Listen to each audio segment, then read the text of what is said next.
Okay, this was the end. Welcome to the world of vintage guitars with very special guest Mike Andersen. Thank you. From Denmark? Thank you. I'm honored to be here on this show. Okay, yeah, it's my first time I actually meet you, and it is the first time we actually played music together. It is. Instant music. I literally walked in through the doors. Yeah. Tune the guitars, and here we are. Yeah. No rehearsal, cold call, so to speak. Right. Hey, it is a big pleasure having you here, because you are kind of headlining the acoustic guitar Crossroads Festival here at Number One Hamburg. Big responsibility. Of course, I would be scared. But you brought some of your own acoustics, and here for our vintage channel, which is the world of vintage guitars from Number One, we mainly do electric guitars, which is my job. People know me from that. And finally we have somebody that does acoustics as well. But you told me that you came from the electric, right? Well, the acoustic thing is fairly new to me. Okay. And you caught me by surprise by playing this slow. I started playing B.B. King licks on this. It's not fit for it, but still, I came from that style. Right. I fell in love with B.B. King and Freddie King, Albert King, that whole urban blues style. When I was a teenager. So that's my foundation musically. I've always loved acoustic blues, but I never felt I could make it sound right. Right. One question about the three kings, okay, B.B., Albert, and Freddie. Yeah. Which one is your favorite and why, or what are the differences? I know Freddie is kind of a bit more aggressive. Freddie's more aggressive and extremely powerful. Yeah. Albert King is probably the coolest of the three. I mean, it's just so rough and no nonsense and bam. Yeah. And B.B. is probably the most elegant one. And B.B. was an amazing singer. Oh yeah. And he could kind of whether there were like 500 people or 50,000 people, he had people right here. Yeah. He could log into this very funny and charismatic way of talking to people, and then bam, right into the most heartfelt singing. Yeah. And I think if I had to choose, B.B. would be my favorite. Okay. Well, it's absolutely the one of the three that I've listened most to. Okay. Yeah. I've listened so much to B.B. King, it's unbelievable. I stole everything I play on electric guitar from him. But I'm also a huge Albert King fan and Freddie King. But B.B. would be my favorite. Yeah, funny thing is I also listen to the Three Kings, even though I'm a bit more of a rock player. But it's good to have that foundation. Yeah. And especially with the Three Kings, you have, the bluesier side and even the bite, which became more the rock attitude kind of thing. Chicago blues and all that stuff, which is, I think it's always great to go back to the roots. Yeah, if you analyze or study the guys from the generation before, everything starts to make more sense in my... Of course, and I will say, I mean, blues music became an obsession for me so early on. Later on, I became obsessed with soul music. I love Al Green, Marvin Gaye. But I also incorporate other styles of music in what I do. What I do is not traditional blues. It's my own weird blend of things. But it's always with the blues as a foundation. And when I feel sometimes I get lost on that journey, if I feel, I always go back to, I have like 2 or 3 B.B. King records. I go back, I lock myself into my little studio, I spend some hours with those records, and I'm back. Yeah. So it's my Bible, so to say. I fully understand this because this is kind of, sometimes you can feel the original energy from the originator, and that's kind of resets you to, now your feet are back on the ground where you started. Totally. And this centers you for your own journey. Again, next day. Centers you. That's a very accurate description, actually. Yeah. Cool. So let's talk a little bit about guitars. Right. What are you playing right now? So I just grabbed this one because you said vintage guitars, and this is the only semi-old one I have. It's a Gibson LG3. Okay. And as far as I've heard, they made the LG1, LG2, and LG3 as kind of cheap guitars. And I've always loved that. It sounds like a little boxy. Yeah. You know? Yeah, not as big as the big ones. No. Yeah. It doesn't have that whole... no. Yeah. So it's very one-dimensional. It's very... But it's focused. It's very focused. Yeah. It's almost a little... I mean, I've actually... People come up and say, that little guitar sounds a little crappy, doesn't it? And I tell them, yeah, but you have no idea how expensive it is to find a crappy guitar that sounds crappy the right way. And I think this does. Yeah. And actually, to nerd a little bit, Yeah. what I've told is that the LG1 and 2 have ladder bracing. Okay. This has an X bracing. Okay. So this has the little guitar sound, the little boxy sound, but it still has a little bit more overtones because it has the X bracing. Okay. So it's not a solid. It has a little bit more. Yeah. It's a bit more alive. The X bracing. I'm not the expert here, so but the X makes and what it more... I use it for is actually, I would never play a whole show on this. I use it for a song or two to give a completely different tone from the Martins. Yeah, that have bigger. Yeah. Have a bigger Yeah. and more full and more overtones. Got And it. all of a sudden I take this and I tell my sound guy, keep it thin and keep it so it's a new tone, it's a new color. Right. And I would actually never play what we just played. I would never play that on this. but I would use it for, you know, these Gibsons, the further you go up, the worse they sound. But I think this sounds good around here.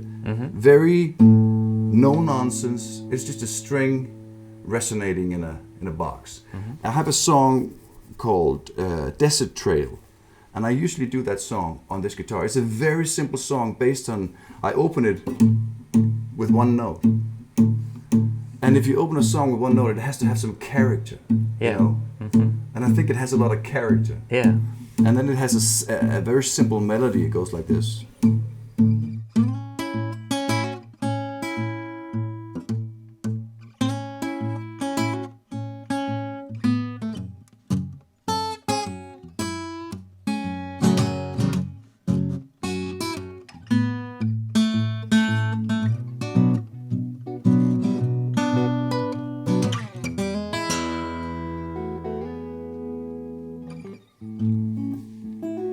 Just goes like that.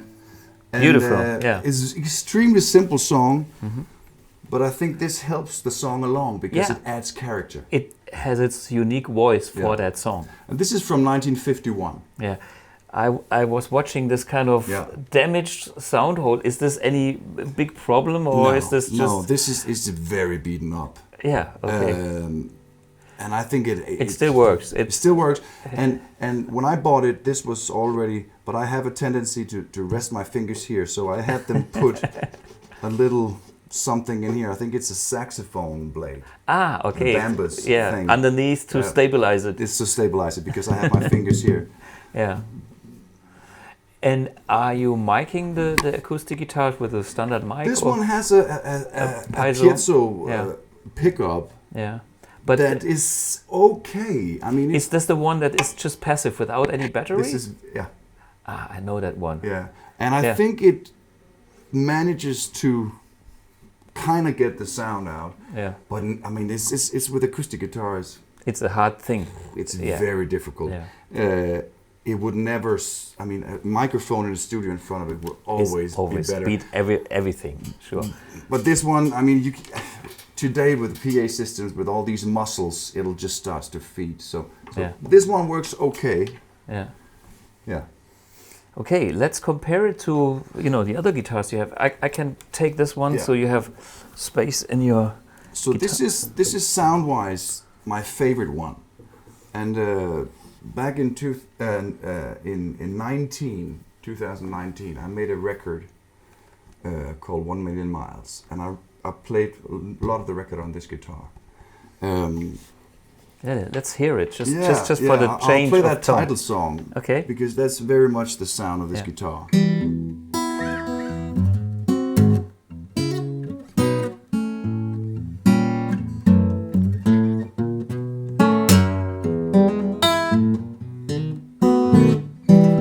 I tend to worry both night and day. When my attention is needed, I tend to drift away. Don't think I don't love you if I sometimes disappear. 1,000,000 miles between me and right here. I've been taking pills to find peace of mind. I've been drinking heavily, it was still hard to find.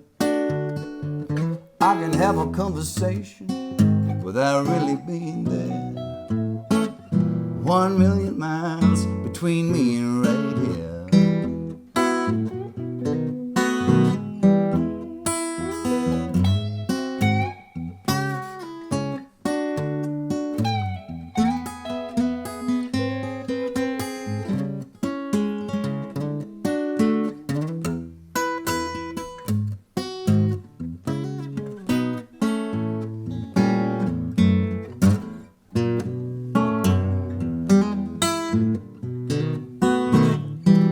I tend to worry both night and day. When my attention is needed, I slowly drift away. It's not 'cause I don't love you, and it's not that I don't care. Not that I can't see how you're in despair. It's not because I want to, if I sometimes disappear. 1,000,000 miles between me and right here. There's just 1,000,000 miles between me and right here.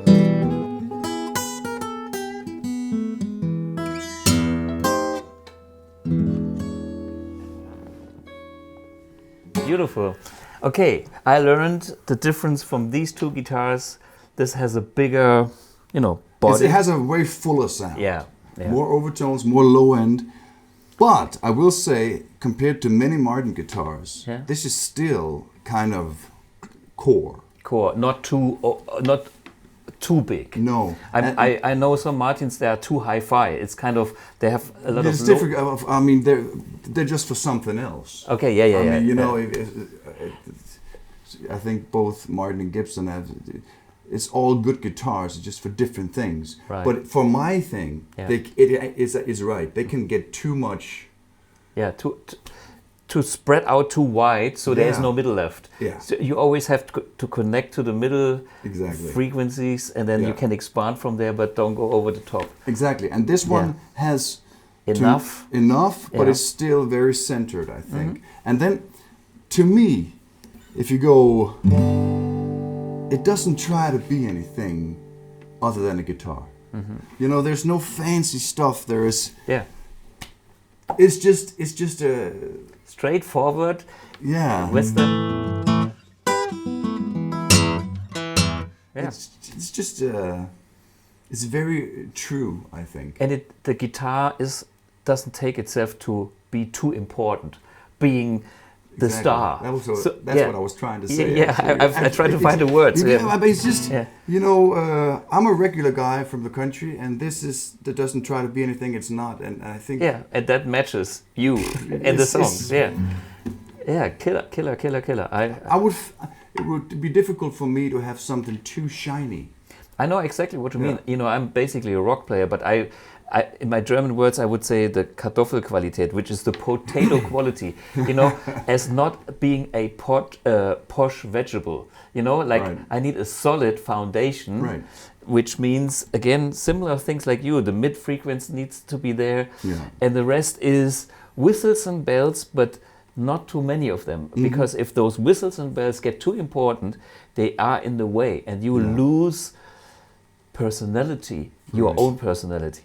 Yeah. And that's it's good to see that coming from a totally different side with the acoustic guitars, but it makes total sense for me as well. This is a D19. Okay. And for the nerds, I've been told that it's exactly the same as the classic D18. Okay. It's just that, well, that's the story I've heard, that Martin had the problem that Gibson was selling so many J45s, Sunburst, Yeah. so they needed a darker guitar. So you just colored the top. And that's it. And that's it. So you, And this is from 1979. yeah. And actually, first time I saw it, I didn't really like it. I thought it was a little bit ugly.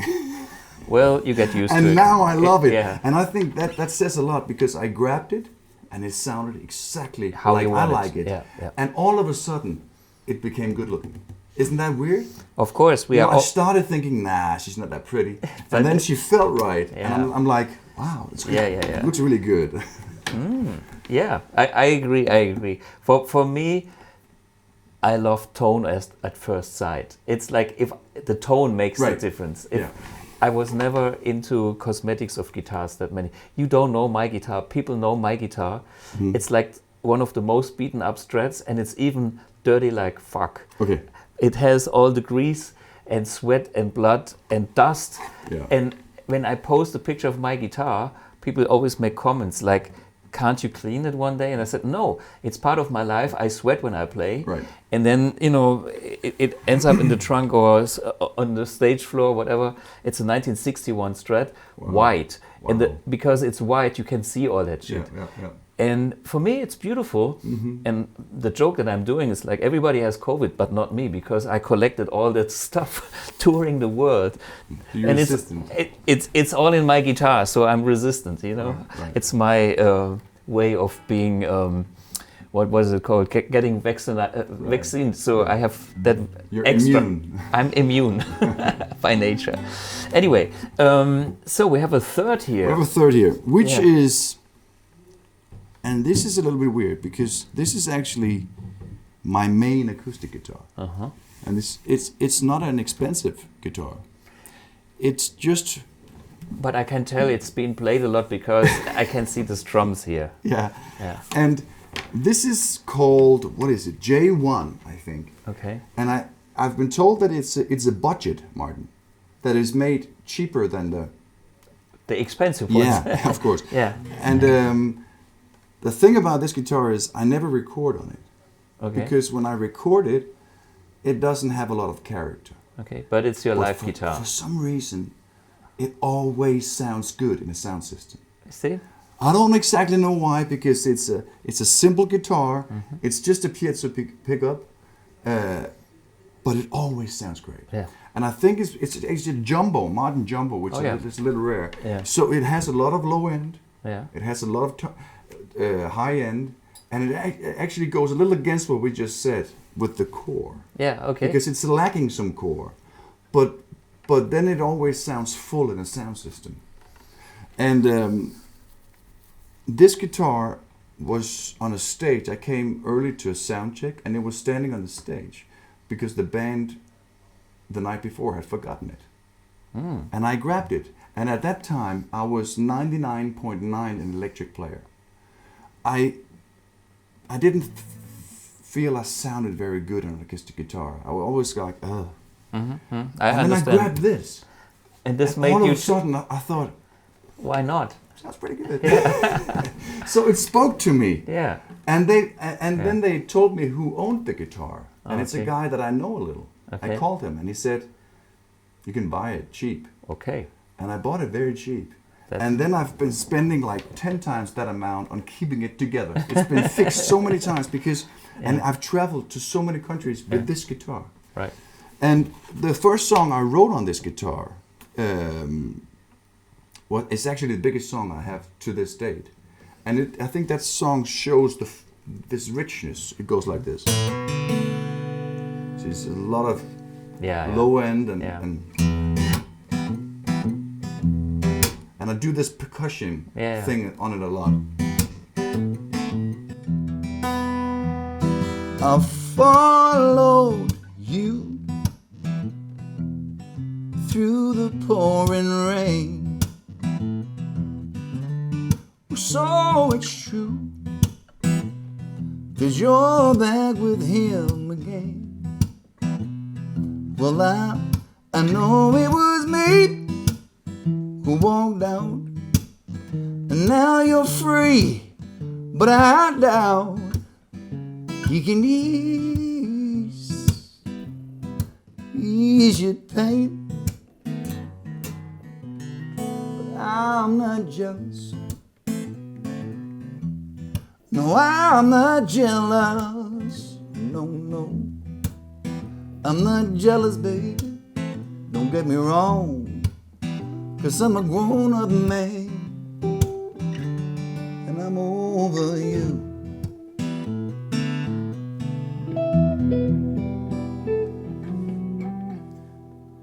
Yeah, beautiful. And when I wrote that song on this guitar, that was actually the beginning of me finding my way into acoustic guitars. And I think that's very important.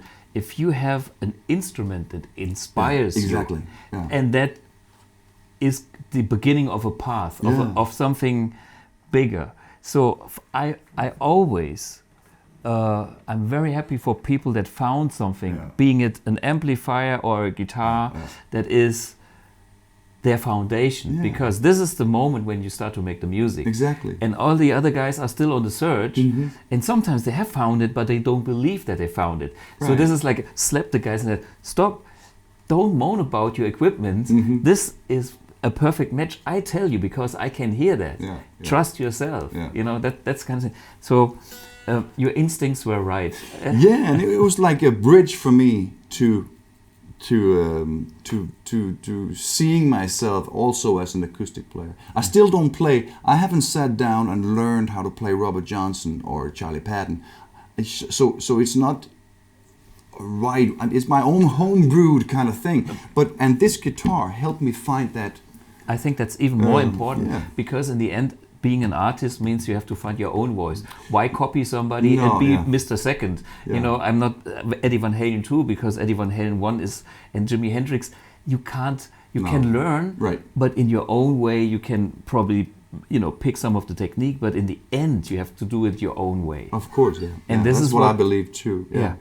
And it's funny how an instrument, and not in this case, not a particularly expensive one, actually becomes the missing element for changing your own identity, because music for me is also, it has a lot to do with identity. Of course. You know, I was actually making a living playing music, and I still didn't see myself as an acoustic player. I hated the sound of it, and all of a sudden this started a journey which has become quite expensive. Well, it's always good to be on a journey, and it was big fun to have you here. Thank you. On this channel. I'm honored to be here. The world of vintage guitars, and now we finally you are the first guy ever to play an acoustic guitar on this channel, Mike. Thanks for being here. Thank you. Cheers.